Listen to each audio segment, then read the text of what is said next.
directed several episodes of Curb as well. Yes. The number of times that people come on here, and obviously Larry's been here, but the number of times that folks will say that you just get the beats and everybody kind of just takes it from there, right? How does one direct episodes like that? Well, the outlines, I mean, the thing is, as you know from talking to Larry, Larry's a very structured person. Mm-hmm. He's a very ordered person, a very controlling person, and he's a writer, first and foremost. So those outlines for Curb are very elaborate and intricate and explicit. And so I know exactly where we need to go. Everybody knows exactly where they need to go. There's just no dialogue. Mm-hmm. And you hire great actors who can really riff with Larry, and you get to these story places like J.B. Smoove, because Larry would audition every single actor that came in. For years and years, every single actor that came in, Larry would actually do the audition with them to see how it felt.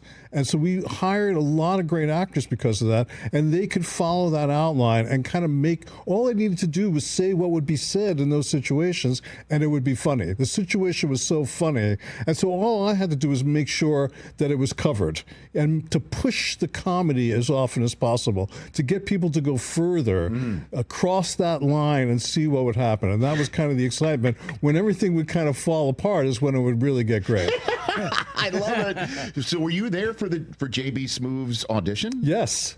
Yes, I was. What was that like? It was amazing. He came in, and that was originally meant to be a much smaller part, but he came in, and he was so funny, and Larry and he were such a natural together that we wound up just writing for him and expanding that part, because it would be crazy, it would be self-defeating not to take advantage of JB's improv skills. Well, I know you directed the Meet the Blacks episode in 2007, where I imagine that was that his first episode? I think that was his premiere episode. And just, again, he's an all-time great, and his really soliloquy about how to tell Larry how to handle, a Nazi when he comes across That's one. Right. Was that were you behind the camera? I didn't direct that one, but I was a producer on that. Get in that. You know what, Larry? You just got to open it. You got to go in there. You got to wipe your feet. You got to do. Oh my God! There, it was amazing.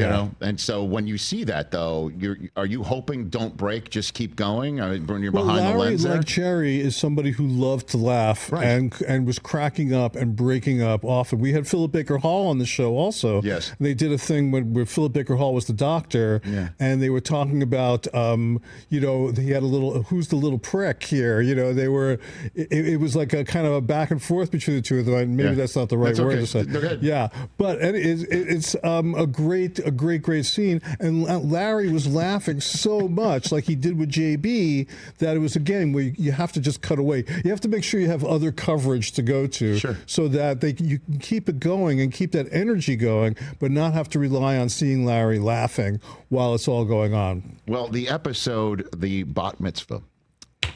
Season 6, episode 10. You directed that, correct? You directed Season 6, episode 10. Well, I can't remember. The Bat Mitzvah, which is the one that was shot here in Southern California. And I remember because it was the one that, having met Jeff Schaffer, he put me in it. I shook hands with Jeff Garland, and I'll hear every now and then somebody will text me, "Did I just see you on Curb?" I'm like, "Yeah, I hope you didn't blink," because all I just was shake his hand, and that was the end of it. Right. But I sat there with you and everybody else in the video village or back as Larry delivered the soliloquy at the end of the episode that is filled with unmentionables. Right.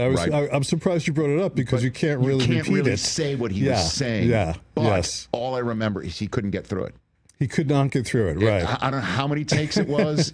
But each one was more enjoyable for me to watch because he could not keep it together. You knew it was great if he couldn't get through it, and then the challenge was to get him through it, because you knew if he was laughing that hard, it was a classic piece. So the issue was him getting through it, and there was always a way to do that, because you didn't want to lose that energy. That comic energy was really one of a kind. Yeah, I mean, that scene was. Everybody should go check it out. Catch the Rich Eisen Show live weekdays from 12 to 3 p.m. Eastern on Roku Sports Channel in the U.S.